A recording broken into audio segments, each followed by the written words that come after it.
All right, listen, I'm going to apologize for the audio ahead of time, but I forgot my headset, so you can hear this through iPhone audio. Headed to the clinic, almost there, just got off a and I wanted to share this with all of you because I just hurt myself a little bit. I'm going to get adjusted. It's going to help, but this is going to be a couple day little reminder, and I want to share this with all of you because this reflects back to what we teach our patients. And I didn't practice what I preached this morning because of tight time schedule. My fault. All right, no one's fault but my own. So here's what it was. I was going to do a quick little chest workout, some incline dumbbell bench press, and I went fairly heavy. And my warm-up process, I did not follow sequence 2 like I should have. That's what I normally do before I bench. Sequence 2, that's inside of our functional movement warm-up that we teach to our patients inside of Move Now You. So for those of you doctors that are part of the program, you know what I'm talking about. Those of you that have followed us, we have these 3 sequences that are warm-ups, spine warm-up exercises. Sequence 1 is cervical spine. Sequence 2 is thoracic. Sequence 3, you guessed it, is like lumbo-pelvic, low back.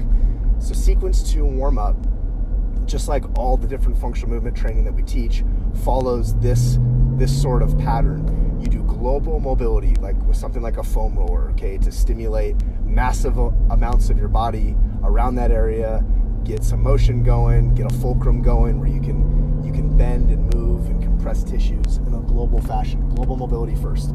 Second is focused mobility. So after you do like a foam roll thoracic spine, focused mobility would be like double lacrosse ball in the rhomboids and teres muscles and paraspinal, right?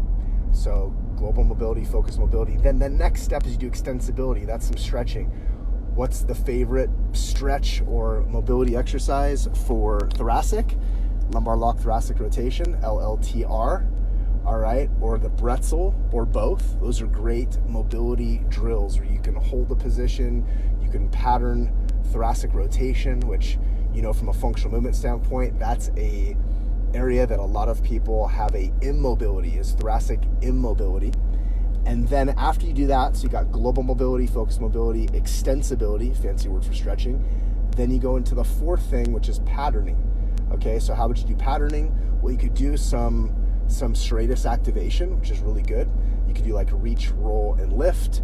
You could do a newer exercise that I learned through the Strong First people called Hanus, which is it's a serratus anterior scapular stability activation exercise.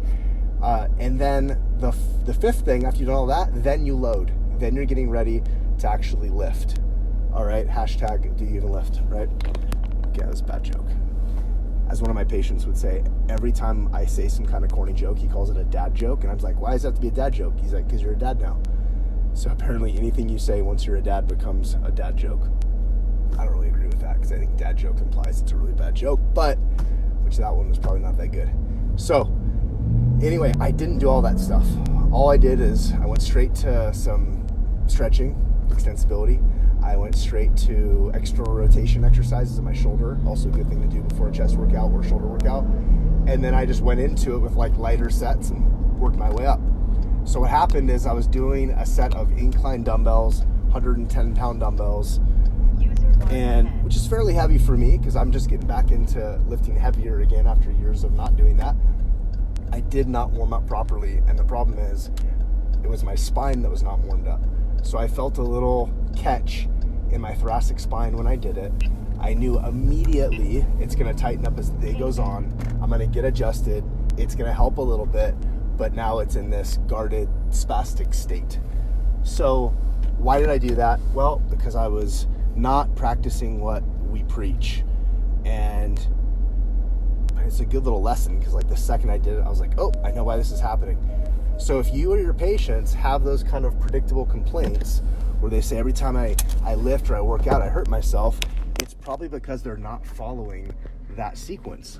And so you can be this beacon of hope for them, explain to them why they should follow that sequence, take them through it, and 1, it works, 2, it makes you look like a rock star because you are a rock star, and 3, that's just how the body's put together. And I didn't used to know that.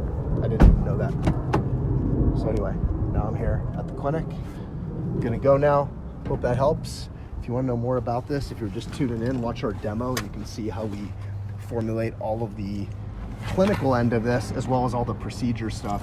Apologize for the bad sound. I'm sure it's awful because I don't have my headset today. But now I'm walking in to our clinic. Time to see patients. Over and out.